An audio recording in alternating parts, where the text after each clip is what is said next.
All right, we are back. Another solo podcast today, talking about the skill frequency dilemma, the wash cycle that lifters get caught in, where they think they need to practice a movement super often, benching 5 times a week, squatting 4 times a week, whatever it may be, to refine the skill. But the frequency in and of itself actually diminishes the skill, and you get caught in this forever. It can be hard to break. So I want to break this down into its constituent parts so we can understand this more effectively. We first have to ask the question, is powerlifting high skill or low skill? Like, how skillful is powerlifting? How skillful is squat, bench press, and deadlifts?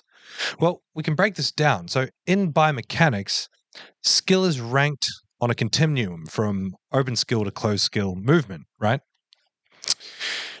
It's broken down into a bunch of components. And if we look at the components, we can sort of categorize where powerlifting movements are going to fit. The first component is going to be coordination or motor control. So this is literally just stacking up the individual movements together to make a more complex movement. So just coordinating the joint actions, the muscle actions to perform a squat. And I think that this is where powerlifters get confused. Because we're so used to just looking at movement relative to what we do in the gym, we see squat, bench, deadlift as complex movements. We look at a squat next to a leg extension. We look at a bench press next to a chest fly or a tricep extension. We look at a deadlift next to a hamstring curl or even some sort of hinge, and we see them as complex movements. And the reality of overall biomechanics, these are very low skill movements because we're not actually coordinating that much. There's a few things we're coordinating together, but it's in a very fixed, stable environment. You know, a squat, we just brace and then go up and down, versus something like a golf swing, where you're coordinating hundreds of muscles in the hands by themselves through a fluid range to produce the swing and get the accuracy and the precision and everything that comes with that. So, in the grand scheme of things, powerlifting movements are very low skill. The next component of how we would measure skill on this continuum is perception action coupling. So, this is when you are doing something. So, say you're playing soccer and you see your opponent ahead of you and they're changing the direction that they're moving, you're predicting what you need to do as a result of what's happening in front of you.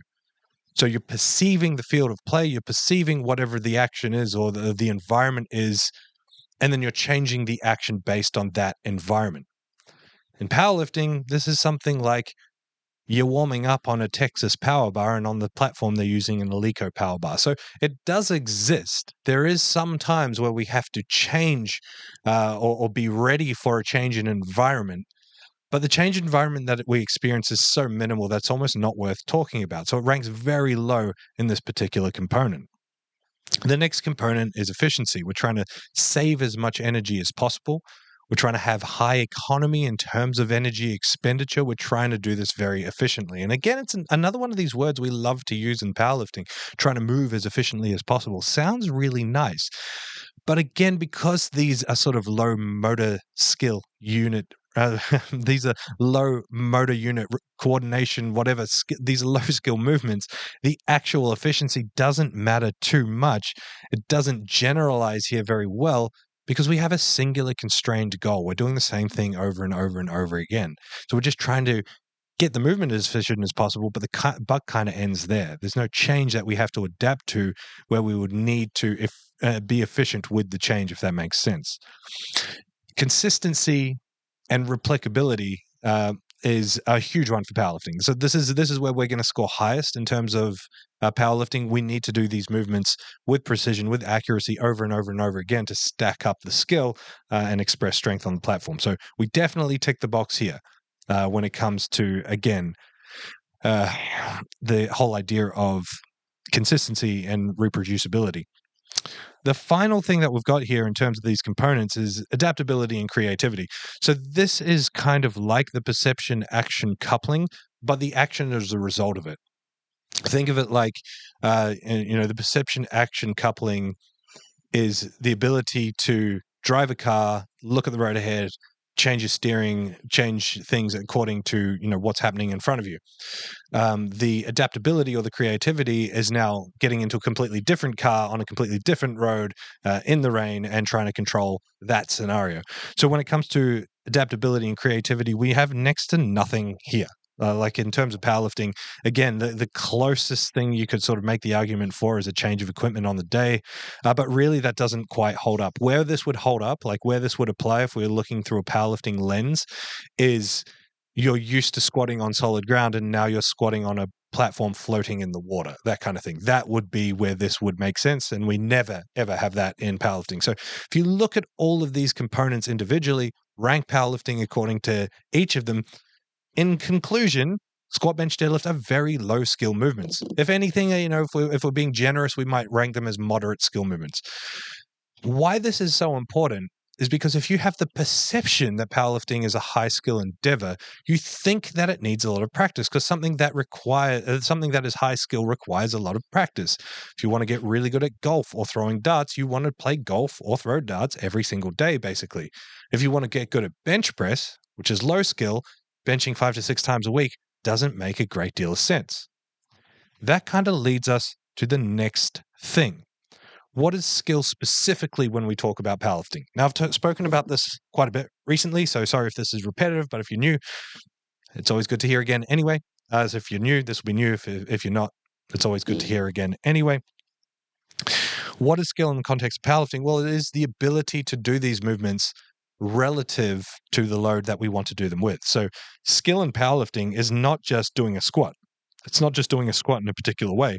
It's not just doing a squat under load in a particular way. It's doing a squat at very high intensity in a particular way. And there's intensity, true intensity, and there's relative intensity. So if you are doing a 1 rep max, or let's say 90% plus for a single, that's high intensity. That's pretty close to being skill training. If you're doing a set of 8 at say 80%, 75%, and you're going to fail that 9th rep, technically those last few reps are very high intensity because relative to the point of failure, they are very close. So it's not just about the absolute load on the bar. It's about the relative intensity. How hard is it at that point in time? That's what really matters when it comes to skill training. And again, this is so important because if we're putting movements into our program for the purpose of skill, they have to tick those boxes. We have to understand, okay, well, this is a relatively low skill movement, but the skill itself is relative to the intensity. You wouldn't try and change your 1 rep max squat by doing a 30% squat for a couple of reps. Why would that same logic apply with a 65 or a 70% squat? Well, it doesn't. It doesn't make any sense. Why would you do 70 for 3? 70% for 3 reps is not going to be anywhere near any sort of relative intensity that's going to make a change to your actual squat. Now, you could make the argument here that there's aspects of the movement that will be relatively higher. So, for example, if your upper back breaks down at 75%, at 70% of your max, that is a relevant training stimulus to that particular area of the squat. That argument holds up. But in general, most skill work that's often prescribed as part of powerlifting programs these days is just a wash. It's just a complete waste of time. It's just fluff in the program that's kind of like given the misnomer of being skill work. It's just like, here's some skill work. Is it actually skill work? When you break it down and assess what skill actually is, probably not so much. Then comes the clincher, right? How do we figure out the frequency of the skill work? Well, it's kind of predetermined by these things that we're just talking about. These are low skill movements, so straight away, we don't have to do it very often. I hate using myself as an example, but I did my first squat session yesterday, bar like a practice session with the safety bar like two weeks ago with next to no load, which doesn't really count. Did my first actual high intensity squat session yesterday. First time squatting in about 10 weeks. No issues with the skill whatsoever. It wasn't like I forgot how to squat. Now, you can say what you want about that. I'm not a particularly phenomenal lifter. The skill aspect is so simple that you can have breaks like this and pick it up straight away. The notion that you have to bench a couple of times a week, otherwise you lose the skill of benching, is ridiculous. That doesn't make any sense. Guarantee anyone who believes that, stop benching for a couple of weeks, they'll be fine straight away when they pick up a barbell next time. They might feel rusty or feel weak. That's fair enough. There might be some issues with coordination. Fair enough. 3 weeks, 4 weeks is a decent break. But once per week, guarantee you're not going to have any skill deficit whatsoever. And I would even challenge the notion that absolute beginners need a lot of skill exposure. Now, that's not to say I don't believe in it. I probably would give 2 times bench frequency to a new lifter, maybe even 3, but I would be confident that I could get them better at bench in a similar time frame with 1 times per week. It's just knowing what to do here. Anyway, the wash cycle that I'm talking about that people get stuck in. Fatigue disrupts performance when it comes to skill. Fatigue directly will disrupt will directly disrupt coordination. So if you're fatigued, your coordination will be off. For most muscle groups, you're going to need 24 to 72 hours to recover. The reality, it's more like 48 to 72. 48 is sort of walking the line, 72 hours is safe. So if you're benching 2 or 3 days in a row, the bench the next day is going to be affected by the day before. And so if you're benching that frequently, like 3 or 4 times a week, your skill is disrupted all the time. And as a result, you're going to feel rusty all the time.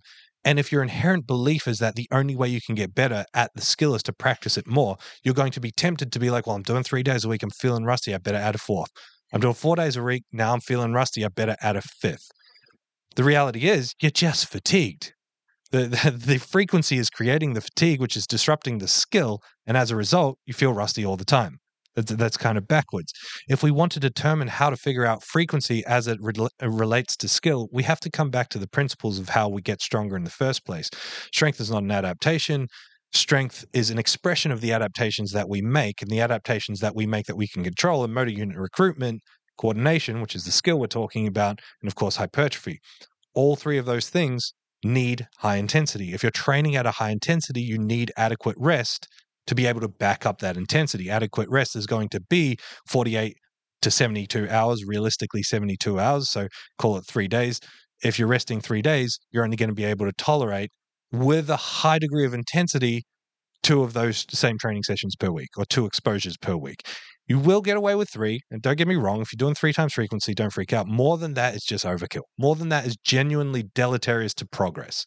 And that doesn't mean you're not going to make progress if you're doing 4 or 5 times a week. We've seen this plenty of times. But powerlifting is a marathon, not a sprint. You need to be in this for the long haul. And if you're trying to consistently do high frequency, it will slow you down, guaranteed. Like, no question about it. Absolutely guaranteed your progress will slow down. Doesn't mean you won't make progress, but you're going to limit yourself by taking away from the intensity that you could be bringing to training, or the volume that you could be applying to more productive means of training, whether it's other exercises, other muscle groups, and so on and so forth. Anyway, it's a big problem.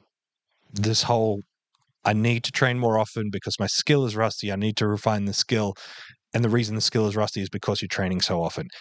All you have to do is get back down to the brass tacks, back down to the bare bones principles. Once you understand that, the intensity of your programming, the frequency of your programming, the volume of your programming, that is determined automatically. If you can understand the adaptations that you need to make to get stronger, like really understand, go ahead, ChatGPT, Google, whatever you need to do right now. Understand, how does a muscle actually get stronger? What are these 6 adaptations that we make? What are the 3 that we control? How do we maximize hypertrophy? How do we maximize motor unit recruitment? How do we maximize skill? What are the facets that go into these that will create a strength response? What are the adaptations we make that allow us to express more strength? Understand that. All of your questions are answered around frequency, around intensity, around volume, and the answer is clear and right in front of you, which is often do a bit less, do higher quality, do higher intensity. That's it. Hope that helped. Catch you at the next one.